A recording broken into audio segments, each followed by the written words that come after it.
Bonjour à tous, c'est Tsofta, c'est un plaisir de vous retrouver aujourd'hui. Avant tout, laissez-moi vous remercier de continuer à regarder mes vidéos et de les partager.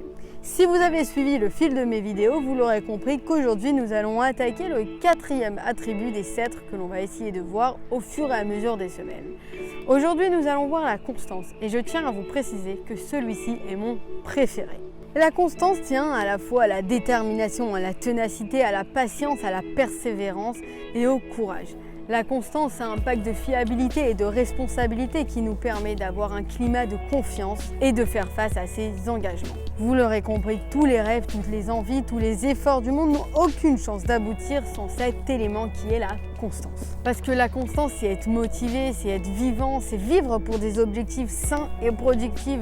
C'est se battre pour ce à quoi on croit et à aller jusqu'au bout. Vous comprenez que sans un tel engagement, toute promesse, toute envie, est vide, il n'y aura rien en fait. Parce que cet engagement de la constance vient de notre intérieur, vient de notre volonté intérieure. Et sachez que notre volonté intérieure est inarrêtable, est illimitée. Donc c'est pour ça qu'une fois que l'on a cet engagement-là, que ça vient de l'intérieur, nous sommes inarrêtables. Et sachez une chose, on parle beaucoup, et moi-même j'ai fait une vidéo dessus sur la motivation. Mais avant la motivation, il y a l'engagement. Parce qu'il y a des jours où vous ne serez pas motivé. Il y a les aléas de la vie qu'il faut qu'on ne seront moins motivés. Mais lorsque l'on a un engagement, lorsque l'on sait pourquoi on se bat, lorsque l'on a une échelle de valeurs bien établie, alors qu'importe les jours, on tient cet engagement. Et lorsqu'on a un engagement mélangé à la motivation, alors on peut atteindre des niveaux extraordinaires. Commençons alors tout de suite avec la bienveillance dans la constance. La durabilité de tout projet, de toute relation, de toute chose que l'on entreprend va dépendre de l'amour que l'on porte pour cette chose. Plus vous aurez de l'affection pour ce à quoi vous vous engagez, et plus l'engagement sera majeur. Une attitude empreinte de patience, de marque d'attention est un gage de réussite dans ces circonstances. Alors c'est pour ça que l'investissement personnel est important dans chaque chose. Vient ensuite la discipline dans la constance. Il faut que vous soyez dirigé vers des objectifs qui sont sains et productifs, des objectifs qui vous permettent que lorsque vous avancez, de vous détacher des mauvaises habitudes et vous rapprocher des bonnes habitudes. Alors pourquoi pas, pour appliquer cette dimension-là, de vous défaire d'une mauvaise habitude à partir d'aujourd'hui. Vient ensuite la compassion dans la constance. Une constance saine nous permet de développer nos qualités et de développer les qualités d'autrui. Parce qu'une constance sans compassion, c'est-à-dire de devoir avancer en étant égoïste, eh bien cela ne va pas marcher parce que vous le savez, l'égoïsme ne marche pas dans la vie. Vient ensuite la constance dans la constance, le préféré de mes préférés pour le coup. Chacun possède volonté et détermination, mais comment est-ce que vous allez les exploiter? Et sachez que l'on peut tous surmonter des choses beaucoup plus difficiles que l'on ne le pense.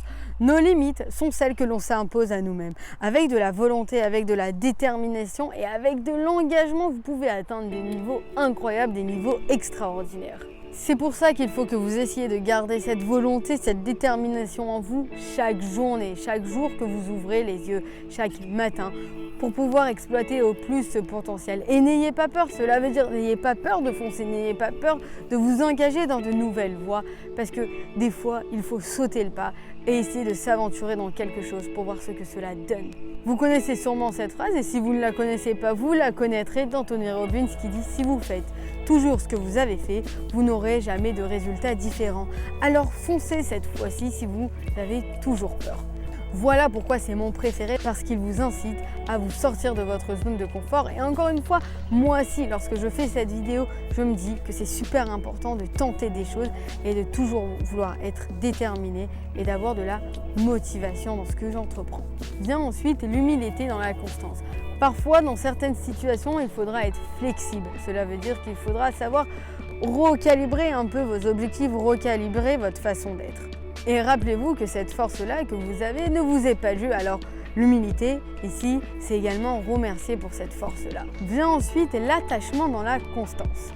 L'attachement exprime votre engagement indéfectible envers la personne, le projet auquel vous vous attachez afin que vous puissiez tout supporter. C'est pour ça qu'il faut s'entraîner à faire des actes constructifs. Vient ensuite le leadership dans la constance. Avoir une certaine fidélité, une certaine ligne de conduite dans vos projets vous rend noble, vous rend respectueux. Alors ayez confiance en vous. Estimez-vous et sachez que vous pouvez accomplir des choses incroyables. Sachez que vous avez un potentiel qui ne demande qu'à être réalisé et que ce potentiel-là est en vous. Et qu'en le travaillant, vous pouvez encore une fois arriver à des choses extraordinaires et que grâce à vous-même. Alors voilà, on arrive à la fin de cette vidéo. Merci de m'avoir écouté et j'espère qu'en tout cas, elle vous a apporté de la valeur, elle vous a apporté certaines choses dans votre vie. N'hésitez pas à commenter ou à liker ou à partager tout simplement. Et on se retrouve très bientôt pour une prochaine vidéo, le 5e attribut. Passez une excellente soirée si c'est une soirée, une excellente après-midi ou une excellente journée. On se retrouve pour une prochaine vidéo. À bientôt.